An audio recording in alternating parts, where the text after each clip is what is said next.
Assalamualaikum warahmatullahi wabarakatuh. Perkenalkan, nama saya Bella Amanda Wandasari dari kelas Manajemen 19A4 Universitas Pelita Bangsa. Saya membuat video ini untuk memenuhi tugas bank dan lembaga keuangan. Pengertian perusahaan dana pensiun menurut Undang-Undang Nomor 11 Tahun 1992. Perusahaan dana pensiun adalah badan hukum yang mengelola dan menjalankan program yang menjanjikan manfaat pensiun. Dana pensiun dikelola oleh perusahaan yang dimiliki badan umum seperti bank umum atau asuransi jiwa. Kegiatan perusahaan dana pensiun memungut dana dari iuran yang dipotong dari pendapat karyawan suatu perusahaan yang kemudian diinvestasikan lagi ke dalam berbagai kegiatan usaha yang paling menguntungkan. Tujuan pemberi kerja penyelenggaraan dana pensiun bagi karyawan. Yang pertama, memberikan penghargaan kepada karyawan. Yang kedua, karyawan tetap dapat menikmati hasil yang diperoleh selama bekerja. Yang ketiga, memberikan rasa aman kepada karyawan sehingga menurunkan turnover karyawan. Yang keempat, meningkatkan motivasi karyawan dalam bekerja. Yang kelima, meningkatkan citra perusahaan di mata masyarakat dan pemerintah. Manfaat pensiun bagi karyawan. Yang pertama, kepastian memperoleh penghasilan di masa pensiun. Yang kedua, meningkatkan motivasi bekerja. Tujuan menyelenggarakan dana pensiun bagi perusahaan dana pensiun. Yang pertama, mengelola dana pensiun untuk memperoleh keuntungan dengan berbagai kegiatan investasi. Yang kedua, membantu dan mendukung program pemerintah. Jenis-jenis pensiun. Yang pertama, pensiun nominal dari usia 55 tahun atau 60 tahun untuk profesi tertentu. Yang kedua, pensiun dipercepat, dilakukan dalam kondisi tertentu, misalnya karena pengurangan karyawan. Yang ketiga, pensiun ditunda, yaitu diberikan kepada karyawan yang meminta pensiun sebelum mencapai umur pensiun. Uang pensiun akan diberikan pada saat karyawan mencapai usia pensiun. Yang keempat, pensiun cacat, yaitu diberikan karena karyawan mengalami sakit atau kecelakaan yang menyebabkan cacat sehingga tidak mampu bekerja lagi. Dana pensiun. Yang pertama, dana pensiun memberikan kerja, DPPK. Yang kedua, dana pensiun lembaga keuangan, DPLK. Pemberi kerja dapat memilih salah satu alternatif sebagai berikut. Yang pertama, mendirikan sendiri dana pensiun bagi karyawan. Yang kedua, mengikuti program pensiun yang diselenggarakan lembaga keuangan lain. Yang ketiga, bergabung dengan dana pensiun yang didirikan oleh pemberi kerja lain. Yang keempat, mendirikan dana pensiun secara bersama-sama dengan memberikan kerja lain. Program pensiun yang dapat dijalankan. Yang pertama, program pensiun manfaat pasti, PPMP. Besarnya manfaat pensiun ditetapkan dalam peraturan dana pensiun. Seluruhnya iuran merupakan beban karyawan yang dipotong dari gaji. Yang kedua, program pensiun iuran pasti, PPIP. Besarnya manfaat pensiun tergantung dari hasil pengembangan kekayaan dana pensiun. Iuran ditanggung bersama oleh karyawan dan perusahaan pemberi kerja.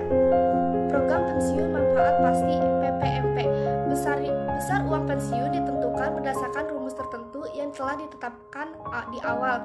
Rumus tersebut biasanya dikaitkan dengan masa kerja dan penghasilan kita. Pertimbangan penggunaan PPMP. Yang pertama, perusahaan tidak mau direpotkan oleh karyawan yang sudah pensiun. Yang kedua, memberikan kesempatan pada pensiun agar dapat menggunakan uang pensiun untuk usaha. Yang ketiga, karena permintaan karyawan yang pensiun. Kelebihan PPMP. Yang pertama, uang pensiun ditentukan terlebih dahulu, mengikat uang dikaitkan dengan gaji karyawan. Yang kedua, dapat mengakomodasi masa kerja yang telah dilalui bekerja pada program pensiun dibentuk jauh setelah perusahaan berjalan. Yang ketiga, pekerja lebih dapat menentukan besarnya uang yang akan diterima pada saat mencapai usia pensiun. Kelemahan PPMP. Yang pertama, perusahaan menanggung resiko atas kekurangan dana apabila hasil investasi tidak mencukupi. Yang kedua, relatif lebih sulit untuk mengadministrasikan. Program pensiun iuran pasti, PPIP. Menurut OJK, definisi PPIP adalah program pensiun iuran pasti adalah program pensiun yang iurannya ditetapkan dalam peraturan dana pensiun dan seluruh iuran serta hasil pengembangannya dibukukan pada rekening masing-masing peserta sebagai manfaat pensiun. PPIP merupakan program pensiun yang dikaitkan pada iuran yang dibayarkan oleh perusahaan pemberi kerja dan iuran peserta yang biasanya dipotong langsung dari gaji peserta oleh perusahaan yang disetorkan ke dana pensiun. Dana tersebut diinvestasikan pada penduduk investasi sesuai iuran yang berlaku. Jika hasil investasi bagus, maka dana yang didapat akan besar, begitu juga sebaliknya. Jika terjadi resiko investasi, resiko tersebut sepenuhnya ditanggung oleh peserta dana pensiun yang didistribusikan langsung ke rekening masing-masing peserta profesional berdasarkan saldo peserta. Asas dana pensiun. Yang pertama, asas keterpisahan karyawan dana pensiun dari kekayaan badan hukum pendirinya. Dana pensiun didukung oleh badan hukum tersendiri dan dikelola berdasarkan undang-undang hingga karyawan dana pensiun terlindungi dari hal-hal yang tidak diinginkan. Yang kedua, asas penyelenggaraan dalam sistem perdana. Dengan asas ini, penyelenggaraan program pensiun baik bagi karyawan maupun bagi pekerja mandiri haruslah dilakukan dengan penumpukan dana yang dikelola secara terpisah dari kekayaan pendiri, sehingga cukup untuk memenuhi pembayaran hak peserta. Dengan demikian, berdasarkan undang-undang ini, pembentukan cadangan dalam perusahaan guna membiayai pembayaran manfaat pensiun ke karyawan tidak diperkenankan.